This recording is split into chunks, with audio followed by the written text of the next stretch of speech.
Hello there, BC Dave here with another video from the Philippines.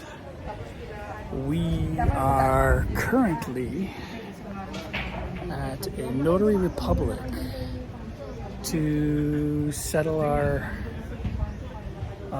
get our deed of sale for the purchase of the home that we did. And, you know, I'm starting to get a little frustrated, and you know, it all started from last night, yesterday afternoon, and this is the story I'm going to tell. So we're coming from Newport yesterday, Newport World Resorts, and I get pulled over by motorcycle police. And when he came up to the window, he said I changed lanes over a double line. My wife and I are looking at each other, but we didn't see any double line. So the police asked me to pull up out of the view of the camera that was on the corner. So we did, and all of a sudden he was saying that it would, you know, he was going to give us a ticket for $5,000. But if we went with him, drive for like 5 kilometers to, I guess, their office, that it would only cost $3,500. And, you know, really sketchy. He was really pushing, you know, for us to pay some money. And then he was saying if we don't, then we got to take a 3-day, or I have to take a 3-day seminar for driving. So this conversation was going on for about 5 minutes. And then I was just like, okay, I'm going to get out and I'm going to go see the double line that I crossed. Then all of a sudden the police officer says, no, sir, don't worry about it. Because you're a foreigner, I'm going to let you off with a warning. And I'm like, but I want to see the double line that I crossed, so I know. And he goes, no, it's okay, sir. It's okay, sir. You can go forward. My wife and I didn't see a double line. And really, my first experience of what to me seemed like a sketchy policeman asking for or trying to get money out of me. So now we're here at the Notary Republic. Now, everything seems to be really legit. The people we're dealing with that we bought the house from seem really rigid. They're really nice. And, you know, we're at the Notary Republic, and they're going over the fees and everything like this. So the first thing they said was 30,000 pesos to process the paperwork. We're like, great, let's do it. And all of a sudden they asked for 10,000 more for petty cash. So when they do all the paperwork and the cost like 1,500 to transfer a title, and then more money to travel somewhere else to get something else stamped or done, you know, they have the cash on hand. And I'm like, all right. Then I get called back in again because my wife's in there with the ones we bought the house from. It called me in again, and now all of a sudden the number is 50,000. Oh, I'm just floored. I'm like, stop giving me these numbers. Just tell us how much you want us to pay and what everything is for. So I got 3 different numbers, 3 different situations, and that's not even including like the extra taxes that have to be paid out, and it's just really frustrating. So that's one thing to expect if you come here buying a house in the Philippines. You got to really be careful with, for one, that the title is clean.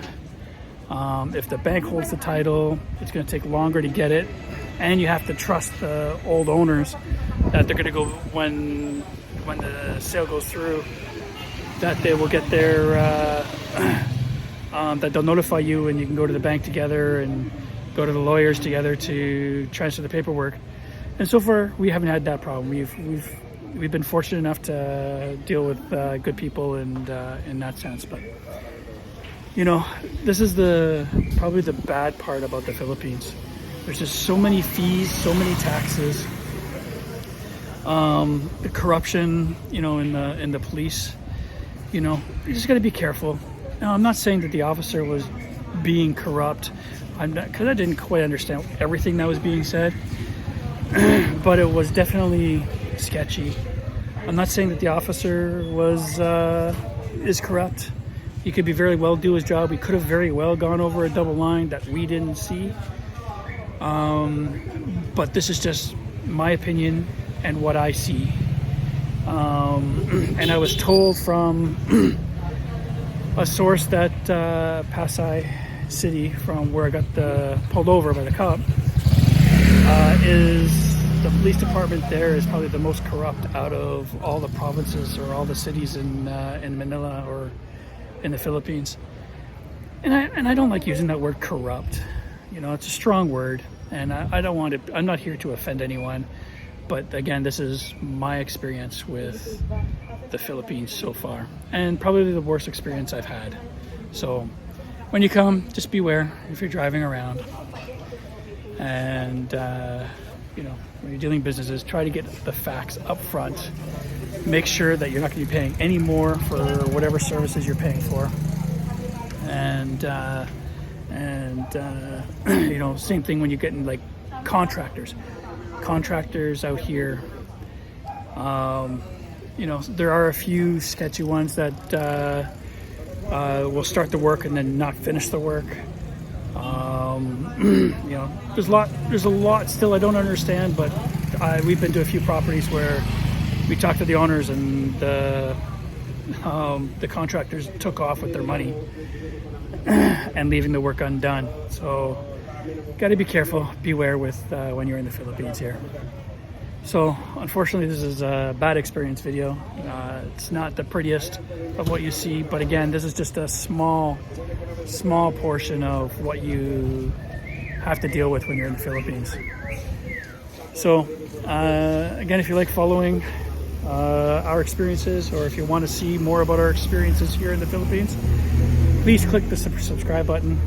If you've already subscribed, like my video, help out the channel.